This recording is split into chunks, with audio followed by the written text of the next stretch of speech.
ಕನ್ನಡಿಗರನ್ನ ಕೆಣಕಿದಂತಹ ಕಮಲ್ ಹಾಸನ್ ಅವರ cinema release ಆಗಿದೆ. ಕರ್ನಾಟಕದಲ್ಲಿ ಹೊರತುಪಡಿಸಿ ಬೇರೆಲ್ಲ ಕಡೆಗಳಲ್ಲೂ ಕೂಡ ಈ ಸಿನಿಮಾ ರಿಲೀಸ್ ಆಗಿದೆ. ಈ ಸಿನಿಮಾದಲ್ಲಿ ನೋಡ್ತಾ ಹೋದಂತಹ ಸಂದರ್ಭದಲ್ಲಿ ಕಂಟೆಂಟ್ ನ ಎಮೋಷನ್ ಇಲ್ಲ.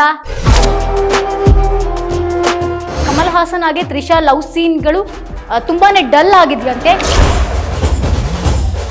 ಹಾಡುಗಳನ್ನ ನೋಡ್ತಾ ಹೋದಾಗ ಸಾಂಗ್ಸ್ಗಳು ಕೂಡ ಚೆನ್ನಾಗಿಲ್ಲ.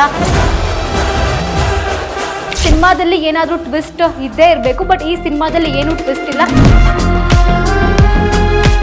ಹಾಗಾಗಿ ಸಿನಿಮಾ ನೋಡ್ಲಿಕ್ಕೆ ಉತ್ಸಾಹ ಅಂತೂ ಇಲ್ವಂತೆ ಫ್ಯಾನ್ಸ್ಗೆ. ತುಂಬಾ ಹಳೆಯ ಸ್ಟೋರಿಗೆ ಏನೋ ಒಂದು ಬಣ್ಣ ಬಳದಿದ್ದಾರೆ ಅನ್ನೋ ರೀತಿ ಇದೆ. ಯಾರು ಕೂಡ ಈ ರೀತಿಯ ಸಿನಿಮಾ ಕಮಲ್ ಹಾಸನ್ ಅವರು ಮಾಡ್ತಾರೆ ಅಂತ ಊಹೆ ಮಾಡ್ಕೊಂಡಿರ್ಲಿಲ್ಲ. ಹಾಯ್ ಹಲೋ ನಮಸ್ಕಾರ, ನ್ಯಾಷನಲ್ ಟಿವಿ ಸ್ಪೆಷಲ್ ಸೆಗ್ಮೆಂಟ್ಗೆ ಸ್ವಾಗತ. ನಾನು ಪಲ್ಲವಿ ಎನ್ ರಾಜ್. ಕನ್ನಡಿಗರನ್ನ ಕೆಣಕಿದಂತಹ ಕಮಲ್ ಹಾಸನ್ ಅವರ ಸಿನಿಮಾ ರಿಲೀಸ್ ಆಗಿದೆ. ಮಣಿರತ್ನಂ ಹಾಗೇನೆ ಕಮಲ್ ಹಾಸನ್ ಕಾಂಬಿನೇಷನ್ ನ ಗ್ಯಾಂಗ್ಸ್ಟರ್ ಡ್ರಾಮಾ ಥಗ್ ಲೈಫ್ ರಿಲೀಸ್ ಆಗಿದೆ. ಸಿನಿಮಾ ಕಮಲ್ಗೆ ಹಿಟ್ ಕೊಡುತ್ತಾ ಅಥವಾ ವಿಕ್ರಮ್ ನಂತರ ಮತ್ತೊಂದು ಬ್ಲಾಕ್ ಬಸ್ಟರ್ ಸಿನಿಮಾ ಸಿಗುತ್ತಾ ಕಮಲ್ ಹಾಸನ್ ಅವರಿಗೆ? ಹಾಗೆಯೇ ಫ್ಯಾನ್ಸ್ ಏನ್ ರಿವ್ಯೂ ಕೊಟ್ಟರು, ಎಷ್ಟು ಮಾರ್ಕ್ ಈ ಸಿನಿಮಾಗೆ ಸಿಕ್ತು? ಮತ್ತೊಮ್ಮೆ ಕಮಲ್ ಹಾಗೆ ಮಣಿರತ್ನಂ ಅವರ ಈ ಒಂದು ಕಾಂಬೋ ವರ್ಕ್ ಆಯ್ತಾ? ಕರ್ನಾಟಕದಲ್ಲಿ ಹೊರತುಪಡಿಸಿ ಬೇರೆಲ್ಲ ಕಡೆಗಳಲ್ಲೂ ಕೂಡ ಈ ಸಿನಿಮಾ ರಿಲೀಸ್ ಆಗಿದೆ. ಈಗಾಗಲೇ ರಿವ್ಯೂಸ್ ಕೂಡ ಬರ್ತಾ ಇದೆ. ಒಬ್ಬೊಬ್ರು ಒಂದೊಂದು ರೀತಿಯಲ್ಲಿ ಅಭಿಪ್ರಾಯವನ್ನ ವ್ಯಕ್ತಪಡಿಸ್ತಾ ಇದ್ದಾರೆ. ಸೊ ಸಿನಿಮಾದಲ್ಲಿ ಏನೆಲ್ಲ ಕಂಟೆಂಟ್ ಇದೆ? ಕಮಲ್ ಹಾಸನ್ ಅವರಿಗೆ ಹಿಟ್ ಕೊಡುತ್ತಾ ಸಿನಿಮಾ? 35 ವರ್ಷಗಳ ನಂತರ ಕಮಲ್ ಹಾಸನ್ ಹಾಗೇನೆ ಮಣಿರತ್ನಂ ಅವರ ಈ ಒಂದು ಕಾಂಬಿನೇಷನ್ ಇರುವಂತದ್ದು ರಾಜ್ ಕಮಲ್ ಫಿಲ್ಮ್ಸ್ ಇಂಟರ್ನ್ಯಾಷನಲ್ ಹಾಗೇನೆ Madras talkies red giant movies banner ನಡಿಯಲ್ಲಿ ಈ ಸಿನಿಮಾ ನಿರ್ಮಾಣವಾಗಿರುವಂತದ್ದು. ಸಿನಿಮಾದಲ್ಲಿ ನಾಯಕಿ ತ್ರಿಷಾ ಅಭಿರಾಮಿ ನಾಯಕಿಯಾಗಿರುವಂತದ್ದು.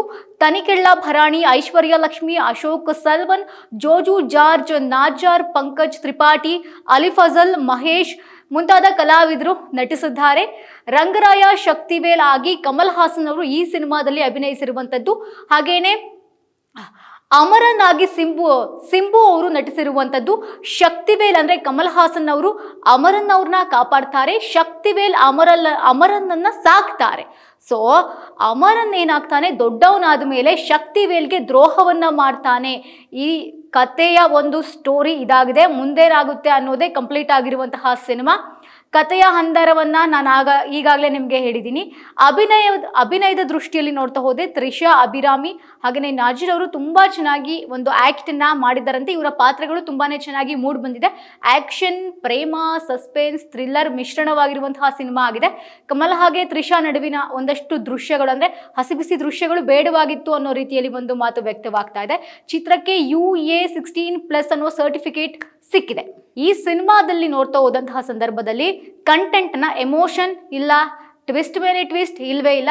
ಕಮಲ್ ಹಾಸನ್ ಹಾಗೆ ತ್ರಿಷಾ ಲವ್ ಸೀನ್ಗಳು ತುಂಬಾನೇ ಡಲ್ ಆಗಿದೆಯಂತೆ. ಸಿಂಬು ಹಾಗೂ ಅಭಿರಾಮಿ ಪಾತ್ರಗಳು ತುಂಬಾ ಅಂದ್ರೆ ಕ್ಲಿಯರ್ ಆಗಿ ಮೂಡ್ ಬಂದಿದೆ ಸ್ಟೆಪ್ ಬೈ ಸ್ಟೆಪ್. ಬಟ್ ಇನ್ಯಾವ ಪಾತ್ರಗಳು ಅಷ್ಟೇನು ಚೆನ್ನಾಗಿಲ್ವಂತೆ. ಹಾಡುಗಳನ್ನ ನೋಡ್ತಾ ಹೋದಾಗ ಸಾಂಗ್ಸ್ಗಳು ಕೂಡ ಚೆನ್ನಾಗಿಲ್ಲ. ದೆಹಲಿಯಲ್ಲಿ ಒಂದಷ್ಟು ಶೂಟ್ ಏನು ಮಾಡಿದಾರಲ್ಲ ಅದು ಕೂಡ ತುಂಬಾ ಚೆನ್ನಾಗಿ ಮೂಡ್ ಬಂದಿದೆ. ಮಣಿರತ್ನಂ ಹೆಣೆದಂತಹ ಸ್ಟೋರಿನೇ ಏನಾದ್ರೂ ವೀಕ್ ಆಗಿದ್ಯಾ ಅನ್ನೋಂಥ ಭಾವನೆ ವ್ಯಕ್ತವಾಗ್ತಾ ಇದೆ. ಅಂದ್ರೆ ಸಿನಿಮಾದಲ್ಲಿ ಏನಾದ್ರೂ ಟ್ವಿಸ್ಟ್ ಇದ್ದೇ ಇರಬೇಕು, ಬಟ್ ಈ ಸಿನಿಮಾದಲ್ಲಿ ಏನೂ ಟ್ವಿಸ್ಟ್ ಇಲ್ಲ. ಹಾಗಾಗಿ ಸಿನಿಮಾ ನೋಡ್ಲಿಕ್ಕೆ ಉತ್ಸಾಹ ಅಂತೂ ಇಲ್ವಂತೆ ಫ್ಯಾನ್ಸ್ಗೆ. ಸಿನಿಮಾವನ್ನ ಬೇಕಂತಲೇ ಈ ರೀತಿ ಏನು ಲ್ಯಾಗ್ ಮಾಡಿದ್ದಾರೆ, ಎಳ್ದಿದ್ದಾರೆ ಅಂತ ಹೇಳ್ತಾ ಇದ್ದಾರೆ. ಸಿನಿಮಾ ನೋಡಿದಂತಹ ಅಭಿಮಾನಿಗಳಿಗೆ ಇದರಿಂದ ನಿರಾಸೆಯಾಗಿದೆಯಂತೆ. ಸಿನಿಮಾದಲ್ಲಿ ಪಾಲಿಟಿಕ್ಸ್ ಇದೆಯಂತೆ. 10ಕ್ಕೆ 2 ಮಾರ್ಕ್ಸ್ ಕೊಡ್ಬೋದು ಅಂತ ಈ ಸಿನಿಮಾವನ್ನ ನೋಡಿದಂತಹ ಒಬ್ಬ ತಮಿಳು ಫ್ಯಾನ್ಸ್ ಇದು ರಿವ್ಯೂ ಅನ್ನ ಕೊಟ್ಟಿರುವಂಥದ್ದು. ಸ್ಪೆಷಲ್ ಅಂತ ಏನಿಲ್ವಂತೆ ಸಿನಿಮಾದಲ್ಲಿ, ನಾರ್ಮಲ್ ಆಗಿನೇ ಸ್ಟೋರಿನ ಹೆಣೆದಿದ್ದಾರೆ. ಪವರ್ಗಾಗಿ ಇಬ್ರು ಕಾದಾಟ ಮಾಡುವಂತಹ ಒಂದು ನಾರ್ಮಲ್ ಆಗಿ ನಡೆಯುವಂತಹ ಒಂದು ಕತೆ. ಕಮಲ್ ಹಾಸನ್ ಅವ್ರ ಸಿನಿಮಾ ಅಂದ್ರೆ ಏನೋ ದೊಡ್ಡ ಮಟ್ಟದಲ್ಲಿ ಇರುತ್ತೆ ಅಂತೆಲ್ಲ ನಿರೀಕ್ಷೆ ಮಾಡಿದ್ವಿ. ಅದರಲ್ಲೂ ಕೂಡ ಈ ಒಂದು ವಿವಾದ ಸೃಷ್ಟಿಯಾದ್ಮೇಲಂತೂ ಸಿನಿಮಾ ಹೇಗಿರ್ಬೋದು ಅನ್ನೋ ಕ್ಯೂರಿಯಾಸಿಟಿ ಇನ್ನೂ ಕೂಡ ಹೆಚ್ಚಿತ್ತು. ಬಟ್ ಸಿನಿಮಾ ಕ್ಯೂರಿಯಾಸಿಟಿ ಲೆವೆಲ್ಗೆ ಏನು ರೀಚ್ ಆಗಿಲ್ಲ, ನಾರ್ಮಲ್ ಆಗಿದೆಯಂತೆ. ಇಂಪ್ರೆಸ್ ಆಗುವಂತಹ ಕಂಟೆಂಟ್ ಕೂಡ ಏನೂ ಇಲ್ವಂತೆ. ತುಂಬಾ ಹಳೆಯ ಸ್ಟೋರಿಗೆ ಏನೋ ಒಂದು ಬಣ್ಣ ಬಳದಿದ್ದಾರೆ ಅನ್ನೋ ರೀತಿ ಇದೆ. ಸ್ಕ್ರೀನ್ ಪ್ಲೇ ಚೆನ್ನಾಗಿಲ್ಲ. ಯಾವುದೇ ದೃಶ್ಯ ನೋಡುಗರಿಗೆ ಕನೆಕ್ಟ್ ಆಗಲ್ಲ. ಅಂದ್ರೆ ಒಂದಕ್ಕೊಂದು ದೃಶ್ಯಗಳು ಸಿನಿಮಾದಲ್ಲಿ ಕನೆಕ್ಟ್ ಆಗಲ್ವಂತೆ. ಇಂಟ್ರೊಡಕ್ಷನ್ ಕೂಡ ಹಾಗೆ ಇದೆಯಂತೆ, ಸೆಕೆಂಡ್ ಹಾಫ್ ಕೂಡ ಹಾಗೆ ಇದೆಯಂತೆ, ಫಸ್ಟ್ ಹಾಫ್ ಕೂಡ ಹಾಗೆ ಇದೆಯಂತೆ. ಅಂದ್ರೆ ಸಿನಿಮಾ ಹಣೆ ಬರ ಇಂಟ್ರೊಡಕ್ಷನ್ ಅಲ್ಲೇ ನಮಗೆ ಗೊತ್ತಾಗ್ತಾ ಇದೆ ಅಂತ ಸಿಕ್ಕಾಪಟ್ಟೆ ಏನು ಕಮೆಂಟ್ ಬರ್ತಾ ಇದೆ ಸಿನಿಮಾಗೆ, ಪಾಸಿಟಿವ್ಗಿಂತ ನೆಗೆಟಿವ್ ಆಗಿ ಕೂಡ ಕಮೆಂಟ್ ಬರ್ತಾ ಇರುವಂಥದ್ದು. ಇನ್ನೊಂದು ಕಮಲ್ ಹಾಸನ್ ಆಗಿ ತ್ರಿಷಾ ಅವರ ಒಂದು ಸೀನ್ಸ್ ಕೆಲವೊಂದು ಕಡೆ ಅವಶ್ಯಕತೆ ಇರಲಿಲ್ಲ, ಬೇಕಂತಲೇ ಅದನ್ನು ಕೂಡ ಏನೋ ಹಸಿ ಬಿಸಿ ದೃಶ್ಯ ಅಂತೀವಲ್ಲ ಅದನ್ನು ಕೂಡ ಅದು ಕೂಡ ಇದೆಯಂತೆ ಸಿನಿಮಾದಲ್ಲಿ, ಅದು ಕೂಡ ಅವಶ್ಯಕತೆ ಇರಲಿಲ್ಲ. ತಗ್ ಲೈಫ್ ಅನ್ನೋದು ಏನೋ ನೆಕ್ಸ್ಟ್ ಲೆವೆಲ್ ಸ್ಟೋರಿ ಅಂತ ಎಲ್ಲರೂ ಕೂಡ ಅನ್ಕೊಂಡಿದ್ರು, ಅದರಲ್ಲೂ ಕೂಡ ಕಮಲ್ ಹಾಸನ್ ಅವರ ಅಭಿಮಾನಿಗಳು ಅನ್ಕೊಂಡಿದ್ರು. ಯಾಕಂದ್ರೆ ಅವರ ವಿಕ್ರಮ್ ಸಿನಿಮಾ ಅಷ್ಟೇನೆ ಚೆನ್ನಾಗಿ ಓಡಿತ್ತು ಕೂಡ, ಅಭಿಮಾನಿಗಳಿಗೆ ಇಷ್ಟವಾಗಿತ್ತು. ಯಾರು ಕೂಡ ಈ ರೀತಿಯ ಸಿನಿಮಾ ಕಮಲ್ ಹಾಸನ್ ಅವರು ಮಾಡ್ತಾರೆ ಅಂತ ಊಹೆ ಮಾಡ್ಕೊಂಡಿರ್ಲಿಲ್ಲ. ಸೊ ಹೊಸದೇನು ಇಲ್ಲ ನೋಡ್ಲಿಕ್ಕೆ, ಕ್ಯಾಮ್ರಾ ವರ್ಕು ತುಂಬಾ ಚೆನ್ನಾಗಿ ಮೂಡ್ ಬಂದಿದೆ. ಕೆಲವು ಕಡೆಗಳಲ್ಲಿ ಮಾತ್ರ ಹಿನ್ನೆಲೆ ಸಂಗೀತ ತುಂಬಾನೇ ಚೆನ್ನಾಗಿದೆ. ಅದನ್ನ ಬಿಟ್ರೆ ಸಿನಿಮಾದಲ್ಲಿ ಅಂತದೇನಿಲ್ಲ. ಕಮಲ್ ಹಾಸನ್ ಆಗಿ ತ್ರಿಷಾ ನಡುವಿನ ಒಂದಷ್ಟು ದೃಶ್ಯಗಳು ಬೇಡವಿತ್ತು, ಆದ್ರೂ ಕೂಡ ತುಂಬಿಸಿದ್ದಾರೆ, ಬೇಕಂತಲೇ ಈ ದೃಶ್ಯಗಳನ್ನ ತುಂಬಿಸಿದ್ದಾರೆ. ಏನೋ ಒಂದಷ್ಟು ಫ್ಯಾನ್ಸ್ನ ಬರಲಿ ಸಿನಿಮಾ ನೋಡಲಿ ಅನ್ನೋ ಇದಕ್ಕೂ ಇರಬಹುದು. ಸೊ ಸಿಂಬು ಅವರ ಅಭಿನಯ ತುಂಬ ಚೆನ್ನಾಗಿ ಮೂಡ್ ಬಂದಿದ್ದಂತೆ. ಪ್ರತಿಯೊಂದು ಫ್ರೇಮ್ನಲ್ಲಿಯೂ ಕೂಡ ಸಿಂಬು ಅವ್ರನ್ನ ತುಂಬ ಅದ್ಭುತವಾಗಿ ತೋರಿಸ್ತಾರಂತೆ. ಅವರ ಒಂದು ಪಾತ್ರಕ್ಕೆ ಅವರು ಪರಕಾಯ ಪ್ರವೇಶವನ್ನ ಮಾಡಿ ಬಣ್ಣವನ್ನ ಹಚ್ಚಿದ್ದಾರೆ. ಅವರ ಕೇವಲ ನಟನೆಯನ್ನಷ್ಟೇ ಸಿನಿಮಾದಲ್ಲಿ ಮಾಡಿಲ್ಲ, ಪಾತ್ರಕ್ಕೆ ಜೀವವನ್ನ ತುಂಬಿದ್ದಾರೆ. ಅದರಲ್ಲೂ ಕೂಡ ಇಂಟರ್ವಲ್ ಸೀನ್ ಬಹಳ ಅದ್ಭುತವಾಗಿದೆಯಂತೆ. ಸಿಂಬು ಅವ್ರದ್ದು ಮೈ ರೋಮಾಂಚನ ಅಂತ ಹೇಳ್ತೀವಲ್ಲ ಆ ರೀತಿ ದೃಶ್ಯ ಇದೆಯಂತೆ ಕೆಲವೊಂದು ಕಡೆಗಳಲ್ಲಿ ಮಾತ್ರ. ಅದು ಕಮಲ್ ಹಾಸನ್ ಅವ್ರದ್ದಲ್ಲ. ಕಮಲ್ ಹಾಸನ್ ಅವರ ಕೊನೆಗೆ ಬಿಡುಗಡೆಯಾದಂತಹ ಸಿನಿಮಾ ಯಾವುದು, ಇಂಡಿಯನ್ 2 ಬಾಕ್ಸ್ ಆಫೀಸ್ನಲ್ಲಿ ಸೋತಿತ್ತು, ಅಷ್ಟೇನು ಕಲೆಕ್ಟ್ ಮಾಡಿರಲಿಲ್ಲ ಹಣವನ್ನ. ಅವರ ಕೊನೆಯ ಚಿತ್ರ ಯಾವುದು ವಿಕ್ರಮ್ ಇದೆಯಲ್ಲ, ತುಂಬಾ ಅದ್ಭುತವಾಗಿ ಪ್ರದರ್ಶನವನ್ನ ನೀಡಿತ್ತು.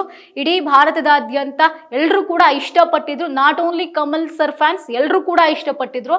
ಸೊ 247.32 ಕೋಟಿ ರೂಪಾಯಿಯನ್ನ ಬಾಚಿತ್ತು, ವಿಶ್ವದಾದ್ಯಂತ ಕಲೆಕ್ಟ್ ಮಾಡಿತ್ತು. ವಿಶ್ವದಾದ್ಯಂತ 414.43 ಕೋಟಿ ರೂಪಾಯಿಗಳನ್ನ ಗಳಿಸಿತ್ತು.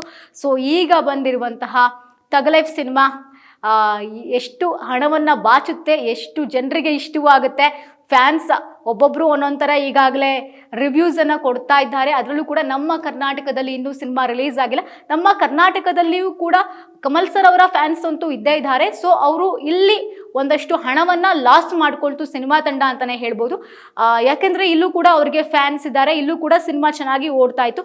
ಈ ಹಿಂದೆ ಬಂದಂತಹ ವಿಕ್ರಮ್ ಸಿನಿಮಾವು ಕೂಡ ನಮ್ಮ ಕರ್ನಾಟಕದಲ್ಲೂ ಕೂಡ 20-30 ಕೋಟಿ ಹಣವನ್ನ ದೋಷಿತ್ತು. ಸೊ ಆ ಸಿನಿಮಾ ತಂಡಕ್ಕೆ ಇದು ಒಂದು ಪ್ರಕಾರ ಲಾಸ್ ಅಂತಾನೆ ಹೇಳ್ಬೋದು. ಇದಾಗಿತ್ತು ಈ ಹೊತ್ತಿನ ಸ್ಪೆಷಲ್. ನೋಡ್ತಾ ಇರಿ ನ್ಯಾಷನಲ್ ಟಿವಿ.